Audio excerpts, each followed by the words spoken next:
I ruined my life, and I don't regret it. All names are changed. They're fake. This all happened 10 years ago when I was about 19. I found out my then boyfriend Kevin was cheating on me with my older sister Jen. I was beyond devastated. Well, because Jen and I were really close. She was my role model. Not only that, but Kevin was honestly my first big love. So it was really crushing. Everything was made so much worse when my parents sided with Jen. She had always been a bit of the golden child, but my parents had never shown their favoritism to this extent. They kept telling me that these things happen, but family always forgives. Crap like that made me cry a lot, and I kept telling them I couldn't forgive them. My dad told me to stop being so dramatic. My mom said I was a disappointment because she raised me better. Jen just said she was sorry, but she and Kevin really loved each other, and they never meant to hurt me. I honestly just felt so alone and depressed and worthless. I was like a zombie for months. I mostly just slept, and I refused to talk to my sister. My parents kept telling me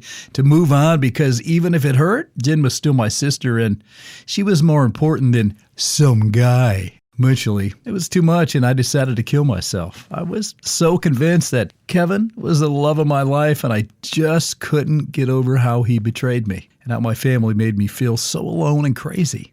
I wrote a very angry and depressing suicide note that talked about everything that had happened and scheduled it to be published on Tumblr after I died. Fortunately, my roommate, my best friend, Alice, found me after I overdosed on pills. I was unconscious for a while before I woke up.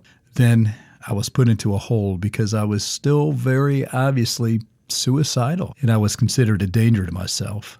I was there for a while and only had contact with my grandparents, since they were the only ones I wanted to talk to at the time. When I finally got to go home, it was my grandparents who picked me up and took me to their house. They're the reason why I'm still here right now, and I love them more than anything in the world. They put me in therapy, got my medication, and were with me the whole time. I never asked about my family. They never told me anything either. At that time, I just assumed they were mad at me for being dramatic. Then I got the real story from Alice a month later. Her then girlfriend had been pissed on my behalf and shared my Tumblr post on her Facebook. She even tagged my parents, Jen and Kevin, and called them out. Well, her then girlfriend was also one of those people who had 1,000 plus friends, so the post got shared, and my family and Kevin were attacked by family and friends and strangers. It was a shit show. A lot of people called Jen a whore and my parents heartless monsters. My mom was ostracized by her church. My dad's friends stopped talking to him. A lot of Jen's friends were disgusted by her behavior and ditched her. Kevin got backlash too because he lied to his super religious family that we had broken up amicably and said God guided him to Jen. My grandparents told my mom, their daughter, that she was dead to them for how much she and my family hurt me. They were the ones that forced my parents and Jen to back off and leave me alone and to never contact me until I reached out to them, but I never did because they were dead to me too. Jen and Kevin ended up breaking up after his parents sent him away to find Jesus again. I have no idea what became of him. Jen had to move to get away from everyone calling her a whore.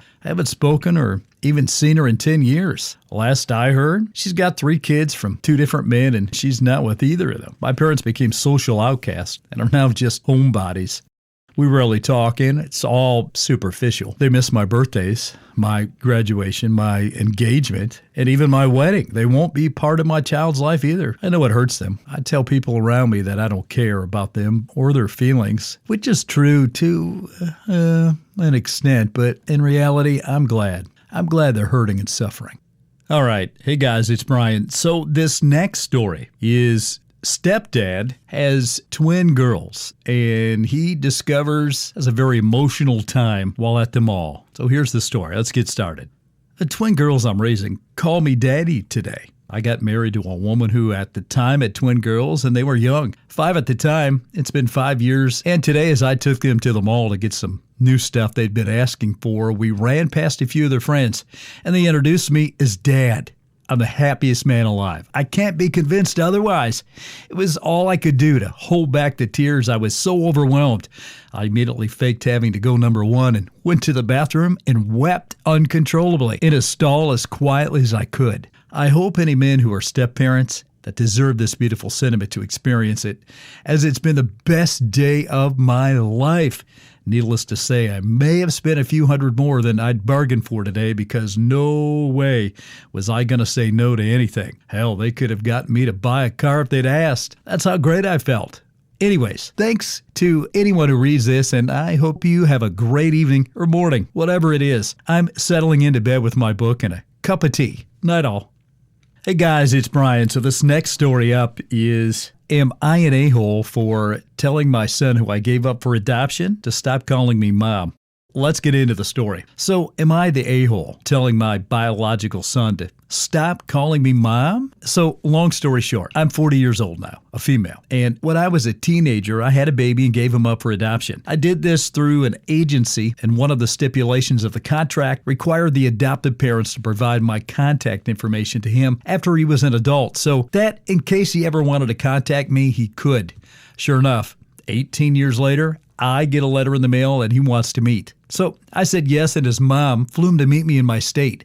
We had a great visit, and it was amazing getting to know this great young man he grew up to be. We had kept in contact over the last couple of years, and I let him meet my kids and let him form a brotherly bond with them. Then he started calling me mom. It feels weird to me for him to call me that, and it feels disrespectful to his mom, who I think is amazing to be so forthcoming and supporting of him having a relationship with me and my family.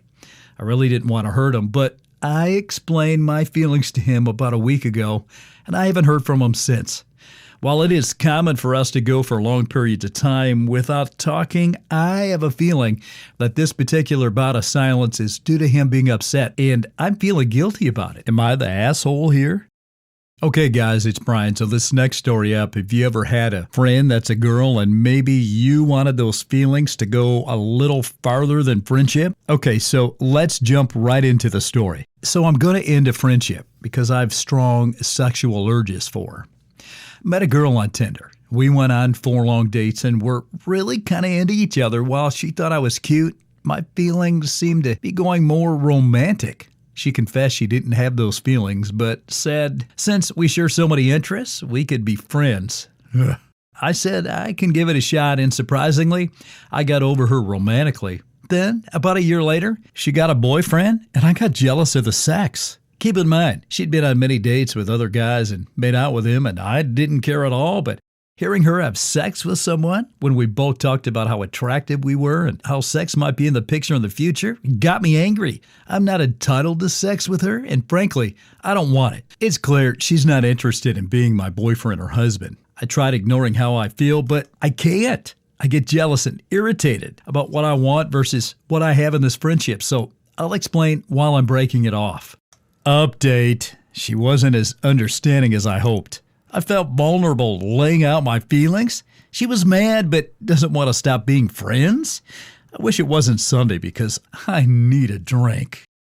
Guys, this next story up. Am I the asshole because my friend wants me to make a wedding dress and I can't? I'll tell you why. Let's jump into the story. So, am I the asshole for telling my friend I can't make her wedding dress despite making them for 2 other friends? I'm a 38-year-old female and I'm a dressmaker and have my own shop. It's been a custom in my friend group that my wedding gift to friends who get married has been an original wedding dress made to their taste, and have done this for 2 friends.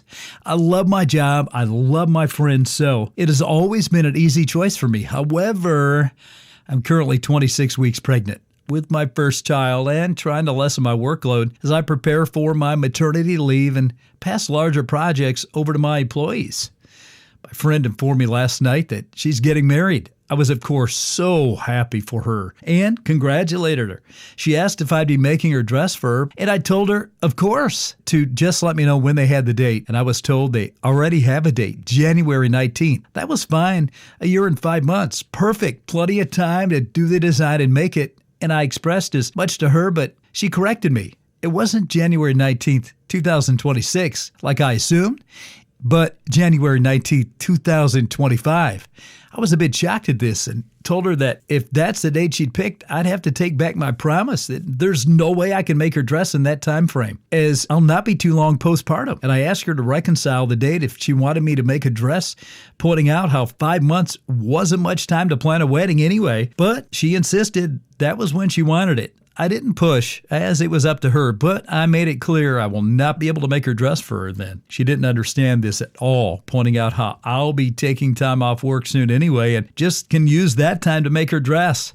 I admit in hindsight, I got a bit snappish here, and she likely didn't realize just how much work goes into a wedding dress, but I asked her if she hit her head and why'd she think it's okay to ask me to put stress on my pregnancy for her wedding dress. She'd been putting messages in the group chat calling me out for it and saying how it's easy to tell who my favorites are, and it's clear her feelings are hurt. I'm annoyed, but also feeling a bit regretful about this. I can't trust my employees to make a wedding dress without me, as their skill level isn't up to that, but maybe I could have a rehearsal dinner dress made for her, or even a reception dress to soothe the hurt of her not getting the custom dress that she wants. Hey guys, it's Brian. Have you ever bought something from someone and realized they were going to get commission and they didn't deserve it? Well, this next story up, we're going to talk about undeserved commission. Am I the asshole for returning the bag my husband bought me because I didn't want the rude sales assistant to get my commission? I've never experienced a sales assistant being so rude to me before. So maybe I overreacted here, but last week I was looking for a birthday gift. And there was only one free sales assistant, and I could tell she didn't want me to approach her. She was intentionally avoiding eye contact and walking away when I was close. I waited about 10 minutes in hopes that another sales assistant would be free, but they weren't, and it was getting late, so I approached the original sales assistant. She pretty much brushed me off without helping me, so I went back to browsing on my own as my husband was going to meet me there. When my husband arrived, her entire demeanor changed, and she suddenly wanted to do her job. I was looking at a bag that I would have bought for myself if it wasn't for the rude sales assistant.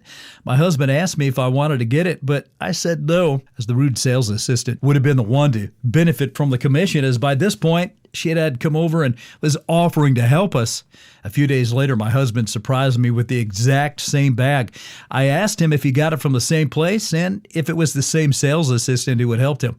It was, so I told him I wanted to return it. He knows she was rude and dismissive when I tried to ask her for help, but he still didn't want me to return the bag, as he said I would be missing out because of a random stranger. To him, the commission isn't a big deal, but I think she shouldn't benefit after how rude she was. If he had bought the bag with a different sales assistant, I would have kept it, but since he didn't, I returned it. Now he's upset because I returned his gift. Am I the asshole?